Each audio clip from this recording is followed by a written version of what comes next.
everybody help me welcome Marlon Hargis of Exile. Say hello. Hey, Donna, how are you doing? Hello, everyone. Good to be here. I'm doing fine. How are you doing today? I'm doing great. The weather is perfect here today, and actually was enjoying doing some stuff around in the yard, just kind of cleaning up some stuff after all the rains and snow and ice we had. So it's a beautiful day, and I'm just kind of enjoying being at home. So you stopped raking to come in here and talk to me? Well, it wasn't a hard decision. Oh, so you're in Tennessee? Yeah, I'm in the Nashville area. Actually, three of us live in Nashville and have for years, and a couple of guys still actually live up in Lexington, Kentucky, where we were basically based out of all the way back through the 70s and 80s. And then three of us in the early 90s, we sort of one at a time moved down here. And then, so I mean, I've lived here almost 30 some years. So I really sort of consider Nashville home at this point. Are you on a farm? No, I live in an area called Hermitage, which is, yeah, and I do have a fairly large lot and a lot of big trees, and it's fairly private. So I enjoy just kind of sitting on the back deck and watching the squirrels in the trees. So I'm chuckling because you probably really were raking. I really was. It wasn't any big deal, but it's just nice to be able to get out and do something outside, because it's been so cold and stuff lately. So just a little bit of a break. So yeah, I was just getting, picking up some leaves and all that sort of stuff. But I'm done for the day, so that's good. Okay. All right. So I was reading some of the talking points, and I found this interesting. You guys made your opera debut in 2008. What took you so long? Well, we actually, I won't make this a long story, but we actually were on the Opry back in the 80s. And there was, without going into a lot of detail, we sort of had what they call a train wreck on the Opry. Oh no! And it's a very funny story and a long story. I won't go into it, but and I think it's just coincidental, but we always joke that they never ask us back for 30 years. But and really, I think through a lot of the years, particularly in the 80s, and when we were touring so much, it was just hard to take a break and do the Opry. And I think back then it may not have been as important to us, frankly. When you're younger, you may not appreciate it as much. And now we have in the last few years, because we've been on there, I think, well over 100 times in the last 12 or 15 years. And it's actually become very important to us now that we get a little bit older and appreciate the older Opry members who's still around. And it's actually been a treat to get to know some of the members who have since passed on, people like little Jimmy Dickens and people like that. Those people were always so nice and so pleasant.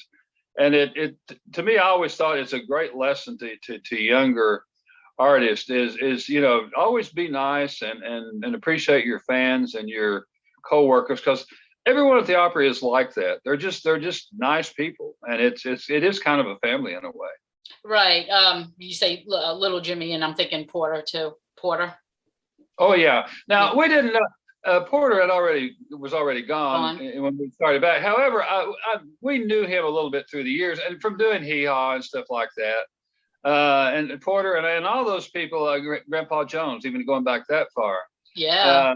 And they, when we did Hee Haw a few times back in the day, it was just so much fun hanging out with them, because they were just genuinely nice people, and it was great to hear their stories. And it's just great to hang out with they're just, like us, just average people, it's just, we just happen to be doing something on stage for a living. That's the only difference. Well, we're all just people, Yeah. I mean, it's amazing. We're all just people. And I have a Kentucky connection.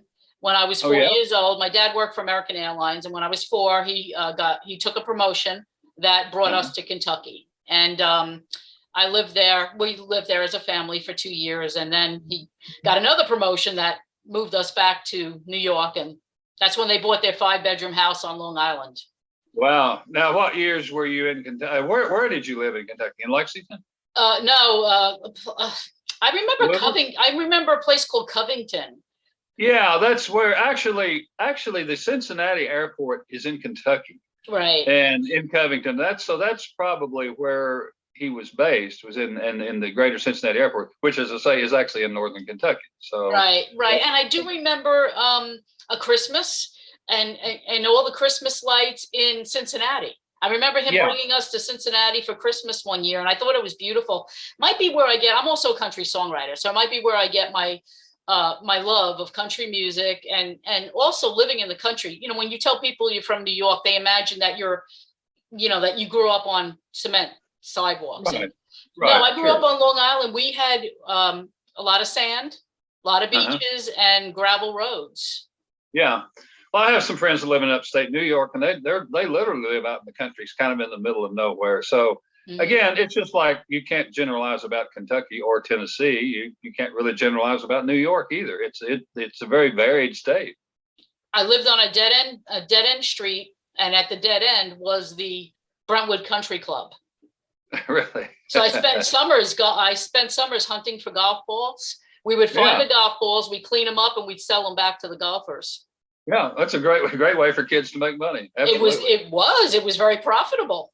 Yeah, great. And it was like going on a perpetual Easter egg hunt. Yeah, except just don't try to eat the golf balls. You couldn't eat them. Yeah, and bring them Right. home, clean them, and then sell them. But it was almost that kind of feel. It was always like Yeah. you're always looking for a treasure. It was a lot of fun. It was a great way to grow up. I have very fond memories of those summers. Yeah. Well, I grew up literally on a farm, so in the country. And as a matter of fact, most of the guys in the band, with a couple of exceptions, grew up in the country. So, we sort of have that country upbringing, which it's kind of hard to explain, but there is a certain attitude you have when you've grown up in the country. I think you kind of appreciate nature a little more and kind of learn how to be self-sufficient, so Live off the land. yeah. And because, I mean, frankly, if we were to lose power or something happened, where I know how to build a fire and, Right. and this and that and survive and do this. So, it does make a difference in the way you live, I think. Well, yeah, you could survive off the grid. You don't really want to, but you could.